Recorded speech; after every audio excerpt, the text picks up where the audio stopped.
I'm Miriam. I will be your host today. I'm also part of the SATYAM team, and I'm very happy to host this Zoom ton. Um, I would say an old friend. Yeah. We meet again and again in different life moments. Um, so I will introduce him later. For now, we will start with a prayer. And I invite you to join me imagining. The way I pray is to imagine the things that I wish to manifest in the world. And so if you feel called, you can join me. There's actually a profound scientific research that shows that if at least 8 people um, set their mind and their consciousness on something very specific, then it has amazing outcome. So we are more than 8 people, and if we imagine something together, the more specific we are, the more likely it has an impact on our reality. So I invite you to join. If this feels right for you, you can close your eyes to just get inwards. To me, it helps to open my inner eye, and I love also to put one hand on my heart to feel my heart, to stay with an open heart.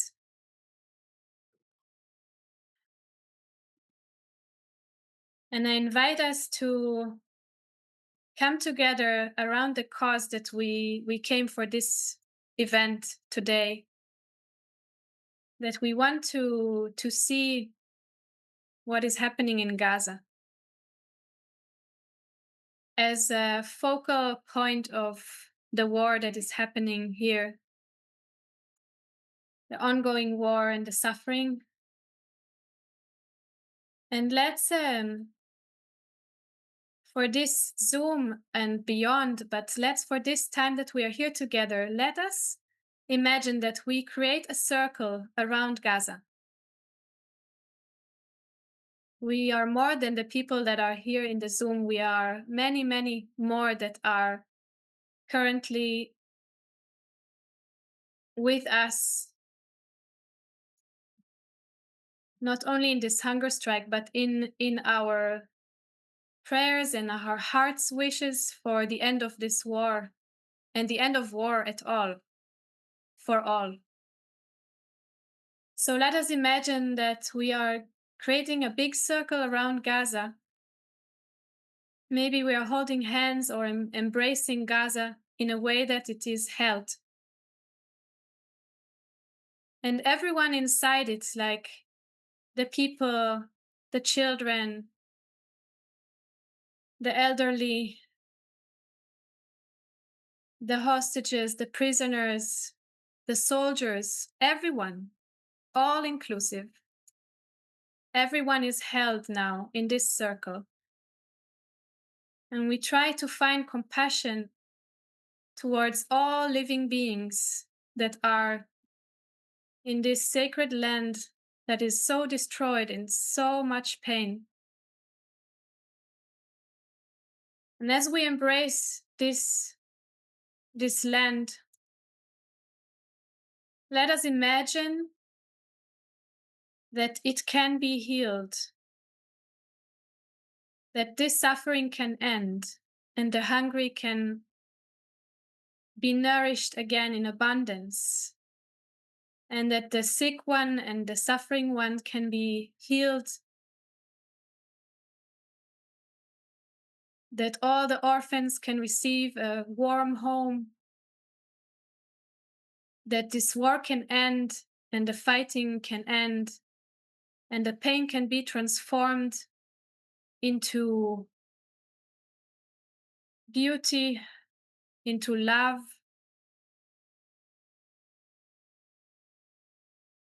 All that we wish to bring to these people, to this land, we can imagine now together as our prayer.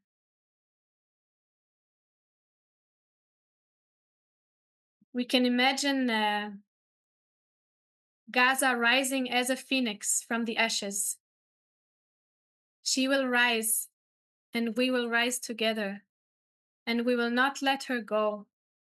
We will see her transformation, and we will hold her and support her in her transformation, in her new becoming.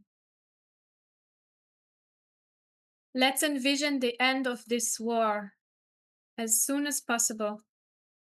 Let's imagine it really happening.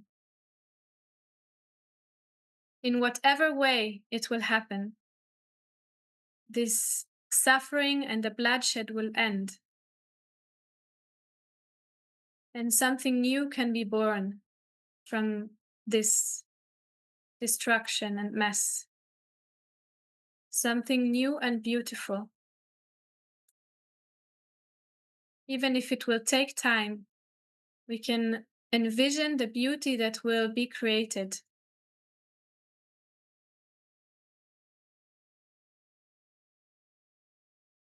Let's imagine the most beautiful place that we can for Gaza.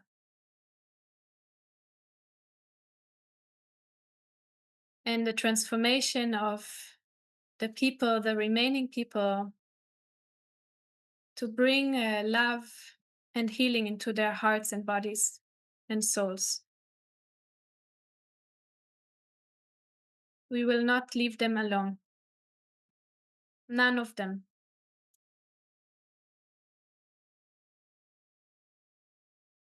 So let's take another few moments and feel this embrace as we embrace together with this vision that we are holding for Gaza. And we know we are holding it together with many, also from invisible realms. We invite all that want to see this vision come true and be manifested. We invite to join this vision, to join this prayer. It's a collective prayer for liberation. And with Gaza, we will rise all. Thank you.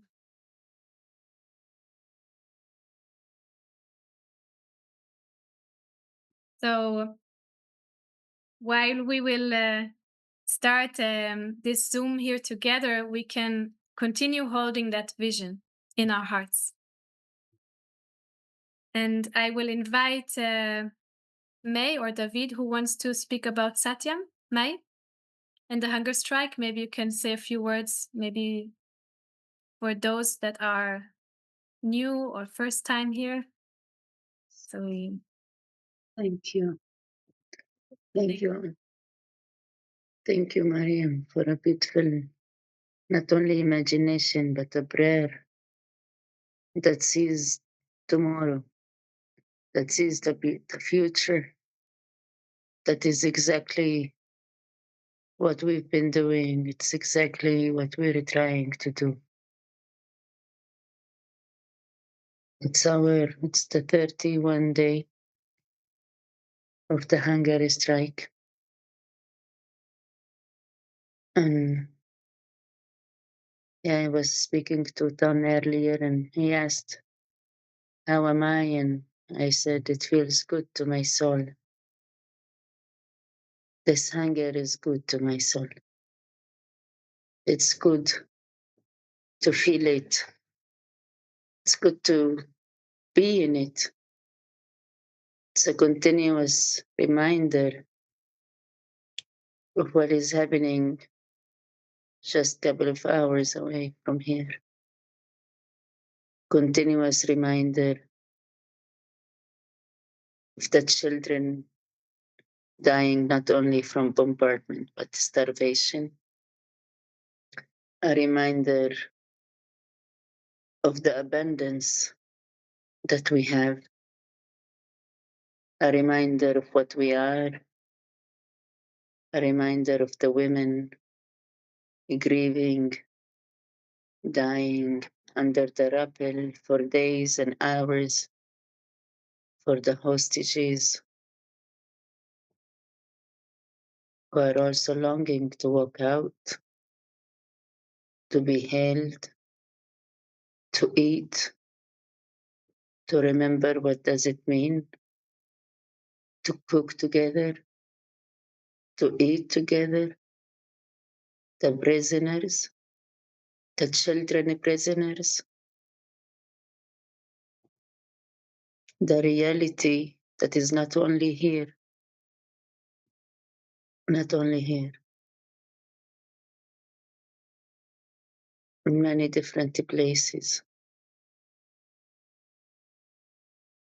Nonviolent dialogue, communication has brought such deep understanding to me on conflict and needs and feelings. And I remember one time, I think it was Hagit, a Jewish Israeli NPCer. I was in a very hard conversation with her about needs and feelings and strategies. And I asked her, I said, so do you mean to say that the separation wall that disturbed my life and stole my freedom, to you, it was meeting the need of safety? It was one of the strategies that you chose. And she looked at me and she said, yes, but I'm also saying there is 1,000 other strategies. We are not agreeing to this one. This one is not meeting your needs. So still we're sitting at the conflict. And since then, I give this an example all the time to also show the pain of our humanity. And when our trauma is not acknowledged and held and received right, when the oppressed becomes the oppressor, and how does it move? SATYAM Homeland, this community center that started from Ikumi Community Center, is a place where I found a home to my humanity, to my fully true humanity, where I was received also with the identities I saw they were true to me as a Palestinian from this land, my narrative, and I was seen and acknowledged, received and sat with. And it opened me even more to not only receive and sit with, but to also lead, to also shift my life, to also not sit at when awareness and knowledge that was received by me, but how do I hold it? During the war, the 7th of October, uh, exactly that day, I thought community, we cannot be alone. I couldn't receive equivalences nor give equivalences nor think where do I go, and the separation wall is just standing between me and life and my friends and everything I knew. And David came and we called others, Talia and Mariam, Nurit and other people, and said we need a community. We need a community space and we cannot wait. There is no perfect place to start healing. So we started Satyam Homeland in Bet Jala, a sea area where Israelis and Palestinians can be together, can come, sit in dialogue, be seen and see each other, acknowledge each other and our narrative, work on our trauma and learn and be seen, and nonviolent resistance and grief and meetings and retreats and hosting other organizations and groups. And the dream is it to be the world, that we will reflect what we have here everywhere else in the world. As Mariam said, that war will end not only here, it will end everywhere. That oppression is not seen here only. It's also seen in the different forms that oppression is taking place also in America and in Europe and other countries. That we will come to the remembrance of who we are and fight for each other. And it shows love, love, love, love as our strongest and most powerful, concrete strategy for our needs to be met. And we've been holding these Zooms since we started. This is the 31 Zoom. And people are joining, continue to joining from everywhere. And this is a sign for us of faith that yes, absolutely yes, we are in the right journey. We are here together. We're meeting with you. You're coming to meet with us. And this is exactly who we are. Individuals wanting to be in a community, in a tribe, and remembrance and resistance for all of us, for all our dignities, against all oppression and weapon industries and systematic oppressions. This is why we hunger for Gaza, for the hostages, for the prisoners, for Sudanese, for the Yemenis, for the Americans, for the Europeans. Yeah. And it's an honor. It's unbelievable honor. I wish I could give my soul to you. Such an honor that we are with enough awareness that we are here. And I really hope you are also honoring yourselves. You are also honoring yourselves. So thank you. It's an honor to be with you, and it's an honor to have you here with us. David, I don't know if you wish to add something before Mariam invites Don. Thank you, Don. Thank you Mm, for being with No, us. thank you. Thank you, May. Thank you. And Yeah. thank you, Don, for being willing to come and share about your experiences and your journey here in the land. And yeah, thank you for your care and your heart of keep coming back to this land. And for me, it's always so touching when people bring their hearts and their souls here, even though, yeah, they could, just look away, but they choose not to anywhere in the world. So thank you for that. Mm, I'm excited to listen to you. yeah. Thank you, David. Thank you, May. Well, to be honest, I was very depressed this morning. I saw the reaction of Europe looking away, not acting, not doing anything, and I felt like, oh God, but almost unconsciously, I felt like, oh gosh, I'm so depressed by this, by my community, by my country, by my government, but also my spiritual community. Also, they want to stay, as they call it, in a high frequency, so they don't look at the war because it feels too uncomfortable. So I see a lot of my colleagues saying, you better, Ton, why are you so always looking into dark parts and wars and the difficulties? And you should be more spiritual. I think, oh gosh, what a disaster this is. So this morning I felt like, I don't see the light. And then actually, when we started here and you started with a prayer, Miriam, I could immediately, like, my heart open up again. So I'm very thankful to all of you to help me out. And I think that's why we need community, and that's why we need each other to keep the flame alive, because it's not easy in these dark times. And what I always sensed is so important when I'm from Holland, I'm from Amsterdam, although I live now in Portugal. But when I was invited to work in Gaza in 2004, I always felt like, as you know, I'm an outsider. I didn't know about the whole situation. I was just falling into it. I was invited to work for a theater in Gaza City and to give trauma healing. So that's what I've been doing from 2004 till 2018. I give trauma healing to groups of young people, groups of actors. But of course, I got involved in the whole story, and more I studied, I learned, I went deeper and deeper into it.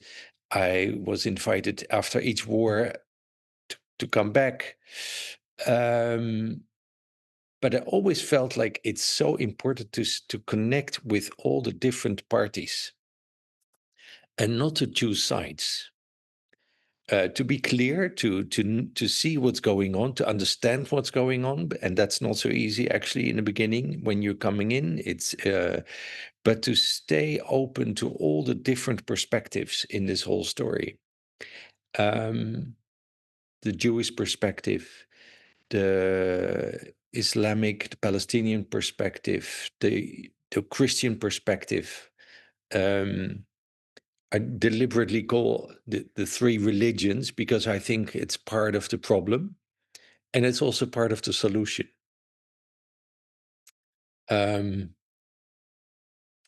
That might come later.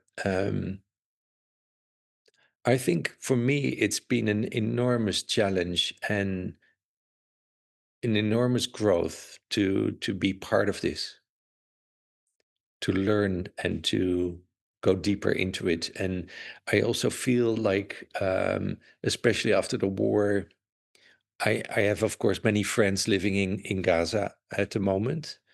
So there's these nights when that are very dark, that I don't know who is surviving and who is not. And what I feel, it's like a practice to go into that darkness, to look through it. And then suddenly, after a few hours, I feel this enormous opening of the heart. And like, suddenly I come to a different place.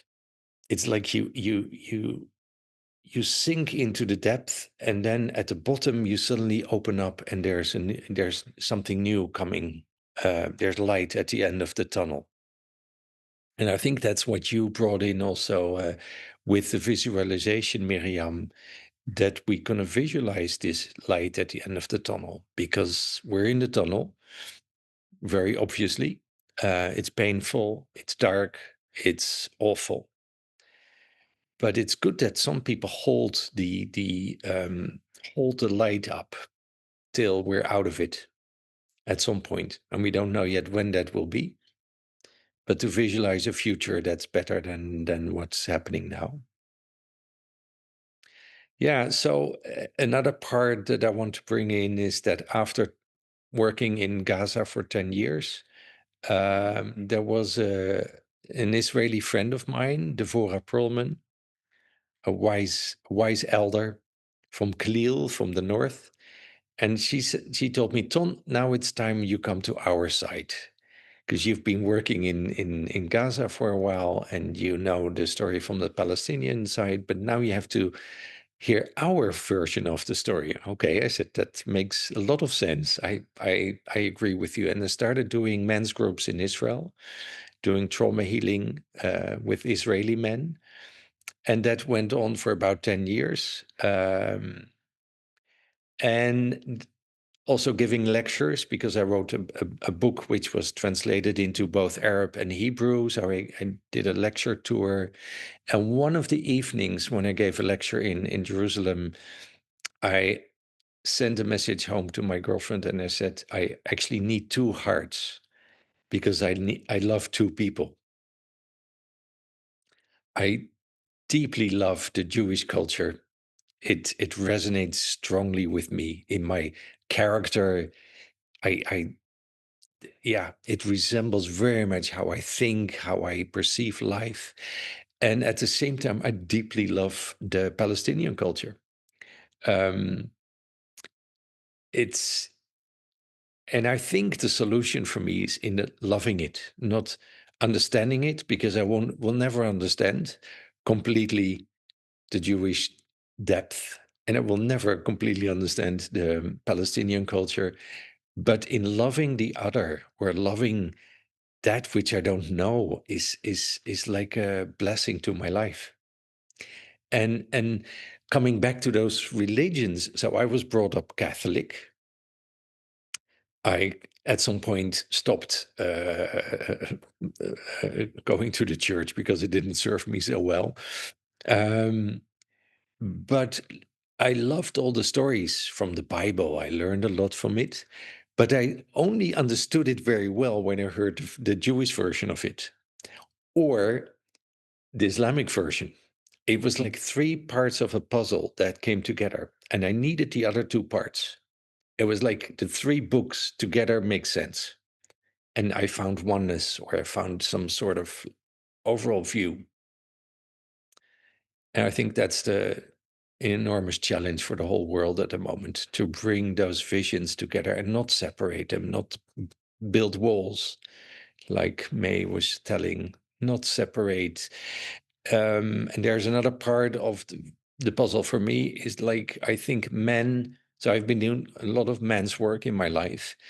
As men, we tend to find a solution in building walls or separate or fight or and I see the feminine is much more reaching out towards connecting, towards healing, towards bringing things together. So one part of the problem is men. Just dropping this in, because I think what we do, what I know by myself as a man, is if I'm troubled, if I'm in pain, or if I'm hurting, I mostly I project that on the outside world to find a solution instead of going inside myself and find a solution and to bring first inner peace before outer peace. So it's something as we as men need to work on, like how do we bring peace to ourselves, to our own hearts, before we can bring peace in the world. Okay, enough words for this start. I wonder how it resonates with you and if you have any questions or... Thank you, Ton. You just jumped in already sharing about yourself and your work, and it's so inspiring. Every time I meet you and I hear you. Um, so thank you for introducing us to, in a way, to the way you see the way you see us. And I think it's something very special to choose love and beyond sides, to choose love for all, Yeah. and to choose love for the one that I don't know and that I not fully understand, but I can see the beauty of the foreigner, the stranger. So I wish to ask you, since I got to know you in ECOMI, Yeah. where you have been facilitating workshops for Israeli and Palestinian men's at Yeah. the same time. You brought them together around. I think the workshop was called Heart of Men. Yeah. And I wish maybe you can share with us a bit about the work that you did with men, because I think nowadays, I especially in this wartime, I feel so much of the healing has to be done with the fighters from both sides, and this part of men that you said are also part of the problem. You said it also about the religions, and that they are also part of the solution. So I wonder, how can men be also part of the solution? And from your work with men from both sides and also in a joint group, what could you see, like, um, or what are the challenges and also maybe the potential of coming together and healing, and what is shared? Yeah. Yeah, maybe you can. First, I have these amazing memories of that first men's workshop in ECOMI. It was quite messy and difficult to get people in one place, basically physically in one place, but also time wise and it was so clear already the differences between us the difference between Palestinian culture, Israeli culture, Western culture. So we really had to find first our common ground. Like, do we speak the same language? What is this workshop all about? But in that trying out, in the intention to get to know each other, we started loving each other. That was basically it.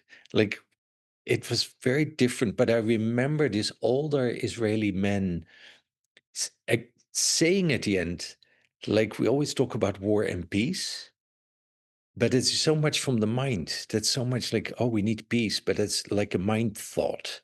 He said, I just love these guys.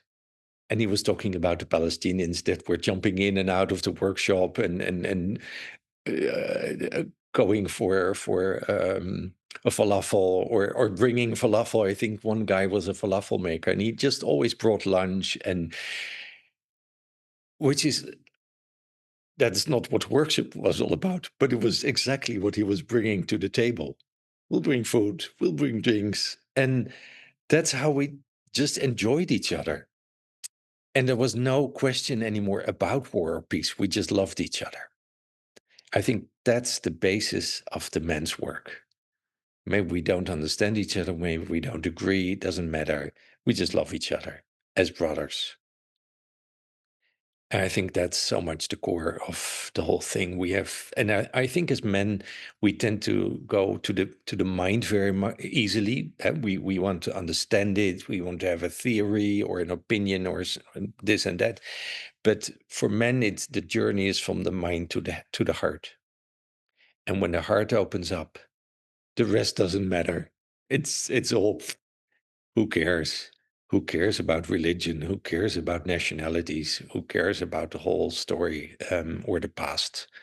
It all becomes more like a decor, or it's also what I realized when working with Palestinian men in Gaza. In the beginning, I thought maybe they don't understand me, or I don't understand them, or we have such a different culture. Within a day, all these things didn't matter. It didn't matter at all. We were just there as men, and we all having the same issues. We're all having issues with authority, with sexuality, with relationships, with I don't know what, making money. It's all the same, and that's where I think as soon as you're on that level, all the other stories don't matter anymore. It's just being there with each other. Yeah. Mm, thank you. We have a question regarding the workshop. What brought the men to the workshop in the first place, and why did they come? Related to the workshop that was in Ecomi. If you want to answer from the chat, Yeah. But, someone asked. well, I think we set out to do a men's workshop, which, like in my tradition, is doing inner work, emotional body work, working with archetypes, with mythology, with stories, etc., etc. Now, the Israeli men that came were very interested in that. Like, okay, we need to know, what do you offer? What's your thing to bring? The Palestinian men, they didn't get the concept of the inner work. They just wanted to be with us and have a good time. And looking back, I think they were maybe even more closer to the truth than we were. Um, if you understand what I mean, like the simplicity of that was so opening up, was so, yeah. So we were all coming from a different perspective and from a different intention, but the solution was in meeting each other. That was basically it. And not so much according to my principles or to my agenda, or to the agenda of the Israeli men, or to the agenda of the Palestinian men, but just by being together, something happened. I think that's also why SATYAM is so important, because it's one of the few places where people say, whatever the story we have, or the theory, or who is right or who is wrong, it doesn't really matter as long as we come together. and we don't separate. We don't, because the separation is the beginning of war. As soon as you say us and them, we are this and you are that, then already the war starts, basically, because then you make an image of the other, and those images you always want to fight because they're not comfortable to your situation. So, and for men, it's really important to do that, to come together and to get out of the mind and to get out of the stories, and to say, this is who I am in all vulnerability and with all your complexity and all your issues. Yeah. Yeah, thank you for that. As you said, like the separation creates the war. And I wonder, from your work with Gazan men, since they are behind the walls of separation and they don't have the chance to really meet the Yeah. Israeli men, except the soldiers Yeah. Yeah. who are their enemy. So I wonder also. I have a few questions in this regard. Yeah. One, did you share with them your work also with Israeli men? And if yes, how did they they react to it, or do they know anything? Did they know anything about your peace work? And also, how was the trauma healing work with the men there that are in a current war situation, like again and again ongoing? So Yeah. it's not that they are healed and then there's the next war. And like, from your work, is trauma healing actually possible? Or what could you see? I mean, it probably needs so much more after this current war Yeah. also, but is healing in this for this man possible from your perspective? Let's start with the last question. Yeah. It it was a mission impossible from the beginning, because you start out with a group. First, we started with 3 men, the next year with 10 men, then 40 men, and in the end, I was working with 80 men. Eight. Then the women also wanted to join in because they said, hey, they get all the workshops. We want also. So then we had 40 women, 40 men. That was in 2014, after the war, in that summer. And it's like you start working on trauma, but it's like never ending. And also, whenever I start talking about it, I feel there's this deep, deep pit of grief in me, because I witnessed so much of the trauma and the pain. It was sometimes just overwhelming, unbelievable sorrow. Normal men and women, young people. And as soon as I started my work, it was like the war exploded in the room itself, in the theater. And people became unconscious. They fell to the ground. They started screaming. They were just going into awful situations of mental problems, basically because I gave them safety, or we went into some sort of form of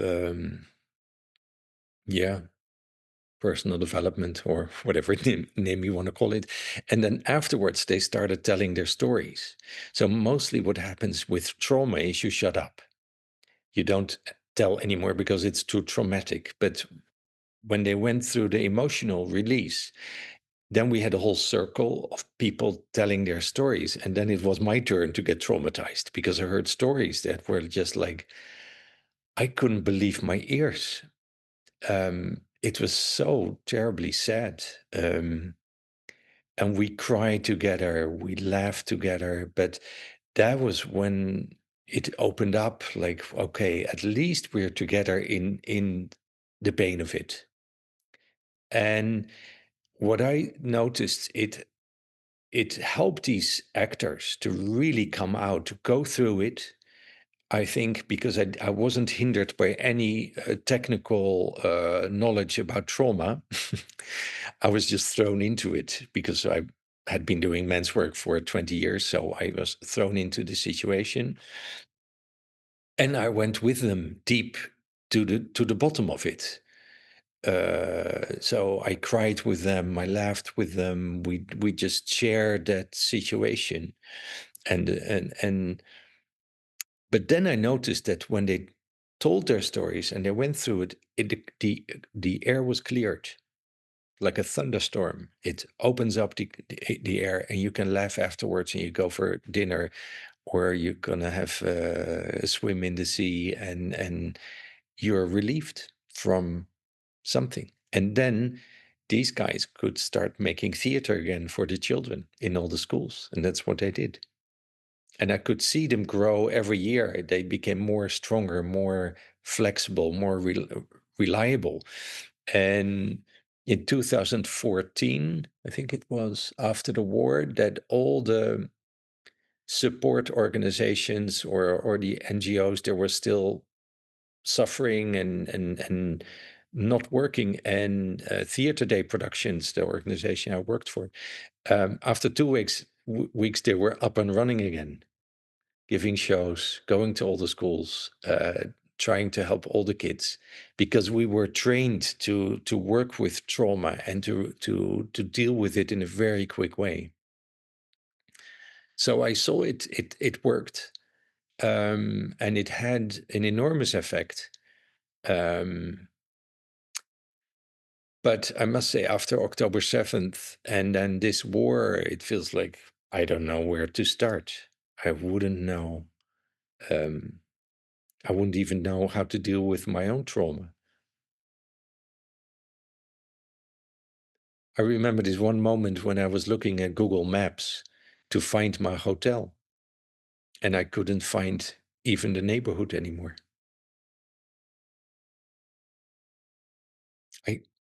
The whole city was wiped off the map. And it shocked me to the bone.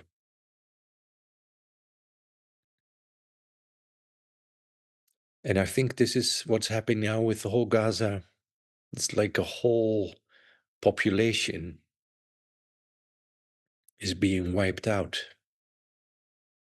How do we deal with that? How do we react to that?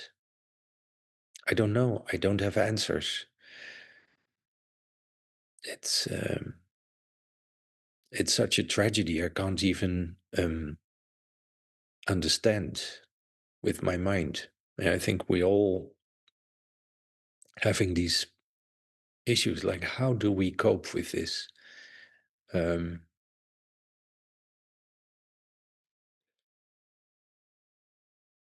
Yeah.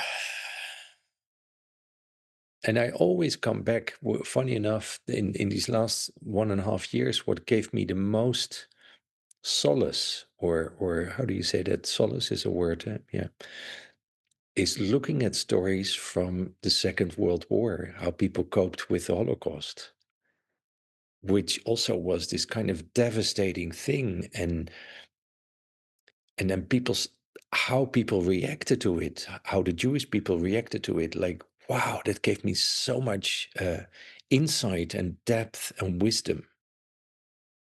I really that helped me through it, actually. To somebody just said, I think in the comments, loving what you cannot understand. I think that's what it is. It is so big what's happening. And how can you keep your heart open and keep loving even in the midst of darkness? And I think that's our, maybe call it spiritual practice, to keep the light on and not go down. Yeah. Wow, Ton, thank you for your tears, and also your engagement, your heart, your work, um, and even that from the perspective of now, of the current war, it's so hard to see how from where to start healing, and it's not over yet. Yeah. So Yeah. because it's so huge, maybe what was written in the chat and what you said before about loving what we don't understand, also not understanding how we can cope with it, but to keep the light on and keep maybe the faith in love Yeah. that can help us cope or help us navigate through this. Yeah. And I would like to see if there are any questions from people here in the Zoom. Does anyone wants to ask Ton from um, his insight? Willy And Brandt, I see, is raising your hand. Yes. Yeah. yeah, Well, thank you very much for your sharing so far. A bit like you, I'm quite depressed about the reactions of the people around me in Germany, in my case. And I wonder if you have ideas of how or why people in Europe and Germany and Holland and so on are not capable of reacting. And especially in the case of Germany, I think it's not only a kind of ignorance, but more a trauma reaction, maybe. Mm. Because I think to some degree we know that as Germans, Europeans, and North Americans, we are responsible for the Nakba and for this war because we try to get rid of our guilt and shame feeling by supporting a Jewish state in Palestine. Yeah. And so I wonder if you have ideas how to touch this kind of unconscious hinderness, so we are capable of looking of looking what is really happening and stepping out of shame into maybe responsibility. Mm. Yeah. Well, actually, I'm looking at it also, but I don't know, Willy Walt. It's also like a big question mark to me. For instance, I'm coming from Amsterdam. There were about 80,000 Jewish people taken from the city in the Second World War. And also then most of the Dutch people kind of looked away. They thought, okay, let's, better get rid of them and then it's solved. And I don't know, there were a few people who resisted, but most of people were like, this is too difficult or too complicated and we'll just not interfere. And that's happening again. We just kind of try to avoid the difficulty of it or the darkness of it. And it's a part of it is guilt from the past. But part of it is maybe also human beings that are confronted with something so big, Mm. takes them out of their comfort zone. We like to keep life going on as it is, and we're quite luxury and wealthy, and so don't rock my boat. I think that's also a big part. We don't want to be disturbed in our. I always visualize us as we are living on the upper deck of the Titanic. And we're having parties and we have a good life and always fine. But we don't know that in the lower decks, people are suffering and the boat is already open. And also that it's one boat, it's not a separate boat. We mostly look at the Middle East, oh, that's a different boat. Whatever they do, oh, that's so problematic, but that's their thing. But it's all the same boat.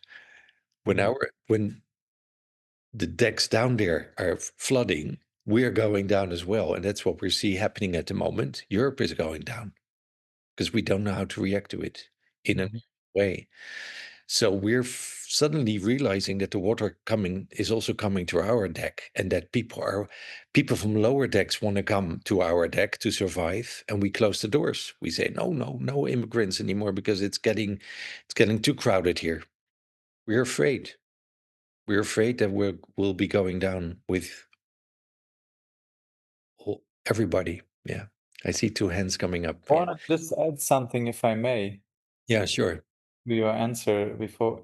So for me, I really resonate with what you're saying. And one piece that I think is really important to remember is that I think we in Europe, we are extremely afraid to be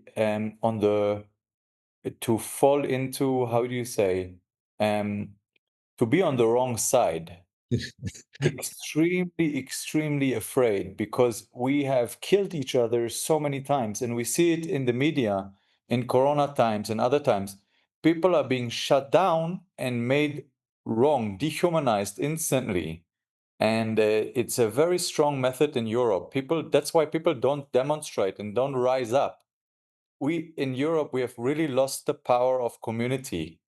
And it's very strong, the fear of being not a good citizen, or being on the, Yeah. on the, I don't know how to say it, but yeah, being wrong and being wronged for your opinion. And there's a deep fear in us, so we don't even dare to speak up in so many ways. Also on our own politics, we don't stand up for what we believe in. We just obeyed. And that's not only Germany, that's I think very strong in Europe. So we don't see these massive demonstrations where people are willing to put their lives on the line for what they believe in. We don't see it. People are going home. Actually, we had that. Last month, we had two huge demonstrations in The Hague with 100,000 people, 150,000 people, all demonstrating to end the war. It was remarkable. True. That's something. That was powerful. Yeah, it was very powerful, and then nothing happened. Yeah. And the government said, well, whatever, fine, you're demonstrating, but we have a different agenda. So anyway.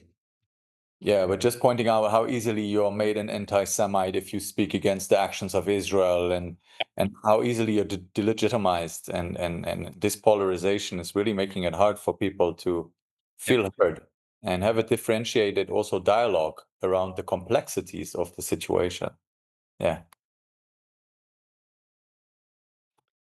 I don't know, was Regina. Regina or Felix who wants to? Regina, you want to start? Maybe we can hear both questions because we also soon want to go into the breakout rooms, and then you can maybe answer them. Yeah. And there's also in the chat another question. So let's see For if we me, can get to all. Yes. there comes something up because you said something with poverty, because you said we are in the upper deck of the Titanic, but in the end we are the same. We have got the same poverty as the people. In our case, it's more, I think, the poverty of an emotional poverty. And so I just want to mention, because if not, we could see them, we could go to them, we can handle this. But there is poverty, and yeah, two different kinds of poverty in this scenario of the Titanic. What you mentioned, I think. Mm. How do you see it? Yeah, I don't understand really the word poverty, because I think we're pretty rich.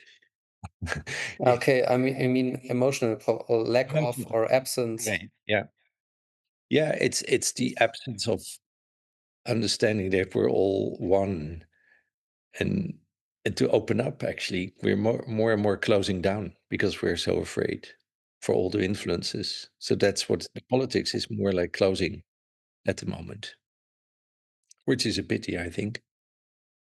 Yeah, that's our poverty. That's indeed our poverty. Yeah.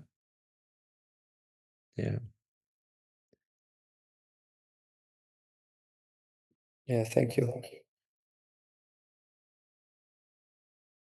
Gina or Regina, you also had a question?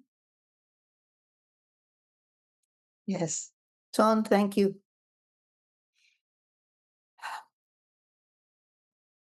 I don't know if in your circles you have this, but we also have a phrase, rearranging deck chairs on the Titanic. And as I'm listening, I am thinking that at one point I did not understand denial. I wanted to smash at it.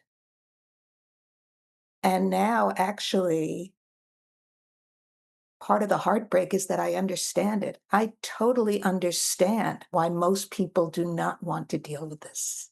Yeah. Yeah. And what I see is a cycle of people who are so full of saying, you need to see this, you need to see this, and doing what they think is shock value, Hmm. which makes the people that they are trying to impact close down. Yeah. And then, to your point about getting in our heads, it devolves into, yes, it's genocide. No, it's not. Yes, it's ethnic cleansing. No, it's not. Yes, it's starvation. No, it's not. Mm. Yes, it's this definition. No, it's not. And I think being able to make the space for bearing witness to what doesn't have optics Yeah. and doesn't have shock value, and to see the shared desperation that is coming out in different ways that I personally cannot control, and I grieve that. That that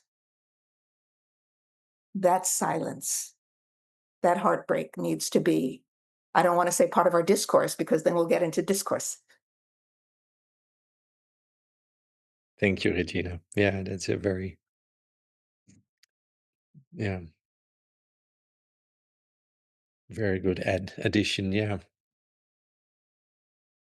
And I feel then the word compassion comes up in me. Like we need so much compassion to for ourselves and for the others in this whole conflict, because we're up against something way too big for us as human beings, in a way, all of us.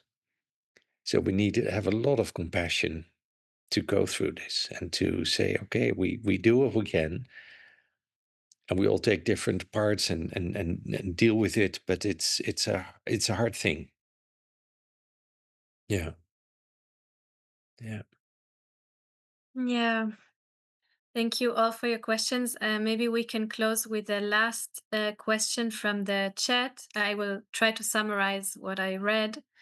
There were many questions regarding the workshops that you gave to Israeli and Gaza men or Palestinian men. Like, what really made them come? Because probably those that came were already open to that, which is beyond the wall, else they wouldn't come together. So how can those be reached that are still blind or still behind the wall? Is They can't. They can't be reached. Not in my opinion. I see people have to be ready for it. There has to be a question. There has to be an openness to say, okay, mostly what happens is men go through their own downfall or trauma or crisis, and then they realize I need some help. I need something else, and then they come. Mm, But as long as you're in your fortress and you say I'm right and this is my life and everything is going fine, there's actually no way to for change. mm, So sometimes crisis is a good thing. I hope that's also for the whole, for the all of us, that we come to this crisis where we might need to ask or to say, please help us to mm. something or something greater than us. Like, please help us out because we don't understand it anymore. Yes, hopefully, like if there would be something good from this war, hopefully it would be such a crisis, inner crisis for the collective that Yeah, we would need to ask. We cannot continue as before, and we would need to ask questions, and maybe something cracks open yeah, from the brokenness of our hearts on both sides. yeah, So we would choose, or through the questions, we would maybe find new ways. yeah, yeah. I think so. Hopefully. So this is actually a beautiful closing for this conversation. And we will now go into the breakout rooms, unless you have something last to say, Ton, for I, closure. I think that's a good closure to not know, to stay in the not knowing and to ask for help, because that's, I think, where that's where the light comes in when you're broken. I think that's exactly what is a possibility to a road forward. Mm. It reminds me on the song of Leonard Cohen that Exactly. there's a crack in everything, and that's where the light comes in, right? Yeah. Thank you, Ton. Thank you so much. We will now go into the breakout rooms, and then you will have the opportunity to share in small groups what touched you about this conversation. Maybe more questions came that you want to share in small groups, or just relate to what was shared here. Welcome back. And as you are all joining back to the main group, we would love to hear a few voices um, from your small rooms that you want to bring back to the big room. So a few voices, and maybe just short minute to just bring back what you wish to be heard here in this main group. Anyone want to share? Yeah, I want to start. Yes. I said that I was very impressed of the realistic approach of Tone. Um, I was brave enough to answer to the last question. He said no when he was asked how many people will come to the workshop, not only 80. He said no. If people are not ready, they will not come. And he's very realistic, as far as I understood him, that most of the public are not ready to come. Or as I heard, the apple is not ripe until it's ripe. Yeah. And other people with me at the break room believe in the people. I do believe every activity is important. Being realistic doesn't mean to say, okay, we don't do anything. The fact that I'm here is that because I do something and I go out to the streets, but on the same time, I agree with Tom.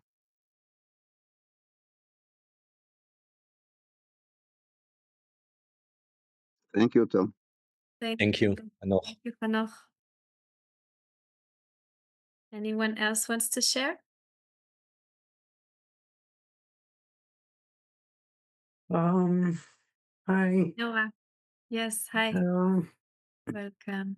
Well, I'm in a bad mood today, and I feel, and it's what Hanoch said now and what Tom said before. It's I know the answer for it is the spiritual approach, and I still cannot find the refuge in it these days.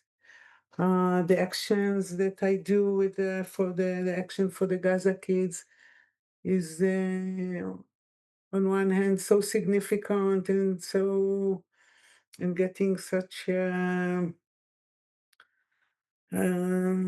coverage in Europe and everywhere, and but it just emphasizes how it doesn't change anything. Every night I hear the airplanes going. I'm in the south of Tel Aviv, somehow under the path of the airplanes. I hear them go, and then I show the girls with me in the break room, and then my phone is full of pictures of cute Gaza kids that were killed last night. I know it was that airplane. It's verifying, and with me in the break room was what's her name, from Ukraine. So it was like two never-ending stories. We don't see the end of it. We don't see, and I can tell you, I don't want to start a whole discussion now, but whenever I feel that I'm waiting for this ceasefire or something good to happen, I know that it will be worse after it, because I know that the ceasefire is going to bring us such bad if things to evolve from that. So just thank you for being here. That's all. Thank you. But you know, Neora, by sharing your story, I feel hope because I know you're there. I know where you are. Yeah. Feel where you're coming from, and that touches my heart. Thank you. Thank Thank you. you, Neo. I'm also sat at Tel Aviv, and I hear the same helicopter flying south. So we share the same experience, not only the same emotion. Yeah, yeah. Thank you. Thank you for sharing and for your hearts that keep the connection, even though it's really hard to feel. Mm. Yeah.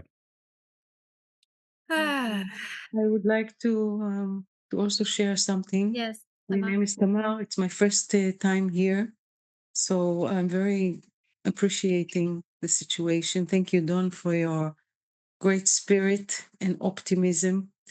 I try to do the same. I live in Tel Aviv, and I'm an artist, performance artist, and I am very busy and involved as well. Now I feel I need to take another step and get closer. I hope very much to visit the SATYAM place in Beit Jala as soon as possible. And I just want to say that in Hebrew, the word hope is tikva. And actually, tikva is a word that is derived from the verb kavo, kave. And it refers to water, that when water collect to one place, then there can be enough to relieve the thirst of the people. And sometimes it takes the water longer to collect. And maybe this is the hope. So we can continue the motion of the water so it will be able to collect enough for everybody to relieve the thirst. Just a metaphor, but Thank you. Thank you, thank Tamar. you.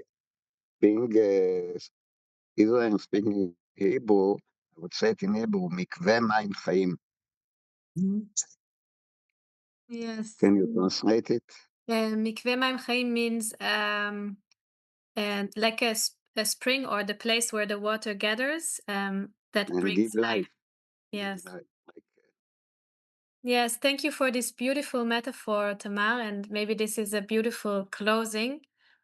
As I have this image, and Ton was giving us an example that when we feel we bring our waters, the tears are coming, and I really hold that vision that through our shared grief we can heal through our when we shed our tears and we bring the water to the land that is so burnt out from the fire and the war, and this will bring healing for our souls and also for the land and for us to come together in our pain. Yes. So thank you so much for this beautiful metaphor and image of hope. on the river of Babylon, we sit and cry. Yeah. On the Yeah. river of Jordan, we sit and cry. Yes. And it's so funny. We just talked about the ceremony I'm going to do in the Amazon, and it's a water ceremony. It's connecting all the waters, and it feels also the waters of the tears, the waters of humanity, that we're connecting again, apart from all the fire, of all the fireworks that are going on. We need the water of healing and the water of connecting. Yes. Thank you, Ton, also for all the work that you do and also for coming and bringing yourself here. It was really, really inspiring to hear you and touching. And thanks to everyone here that joined for the first time or for many times. I see some of the faces again and again, and I'm not here every time. So I really appreciate everyone who is here and everyone who is joining the strike in different ways. And I will just send in the chat links with the many ways that you can continue joining us and supporting us and come together. And also say that we will have another community weekend in Satyam in 1.5 weeks. So if people want to come, like Tamar or others that are in the land, you're very welcome to join us. We will probably soon have an invitation and send it also in the Satyam community group, in the WhatsApp group, if you're not there. So you can join through the link that I will send.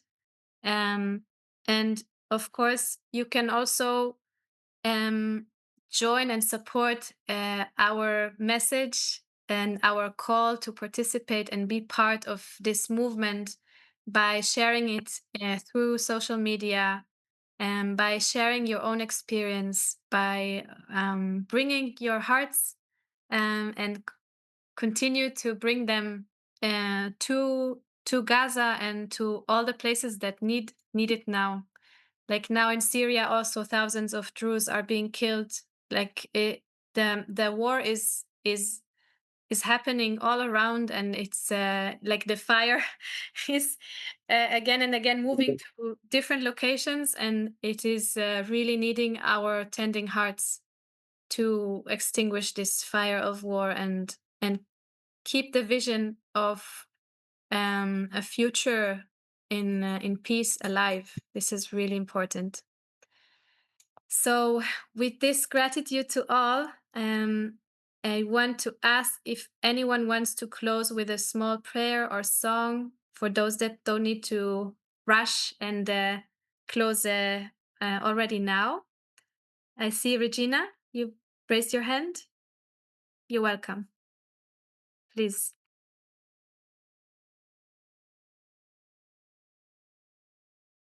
I am thinking of 2 songs. Do you want the shorter one or the slightly longer ones? You can choose. Yeah. Long.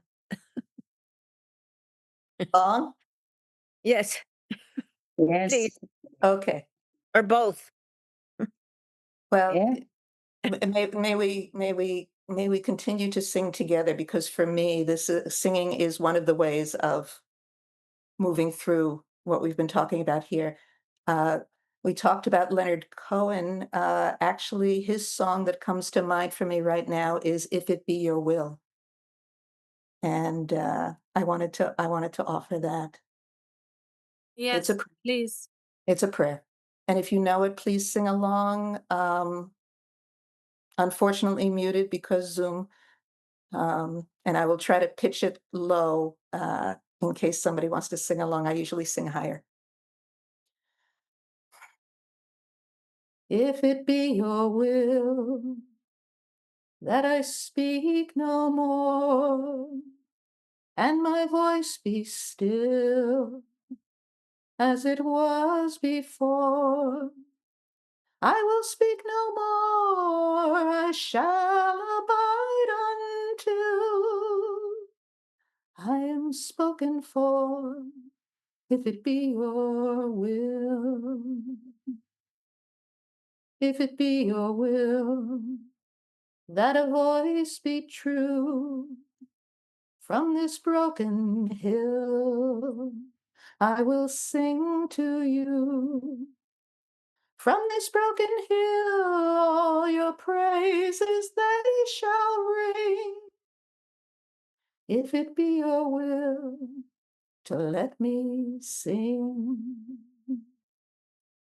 If it be your will, if there is a choice, let the rivers fill, let the hills rejoice.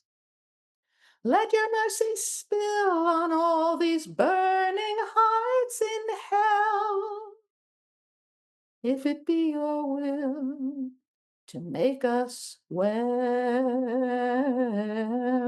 and draw us near and bind us tight, all your children here in their rags of light. in our rags of light, all dressed to kill, and end this night, if it be your will. Yihil ratzon, imrei fi, והגיון ליבי לפניך, אדוני צורי, אדוני צורי, וגואלי, if it be your will.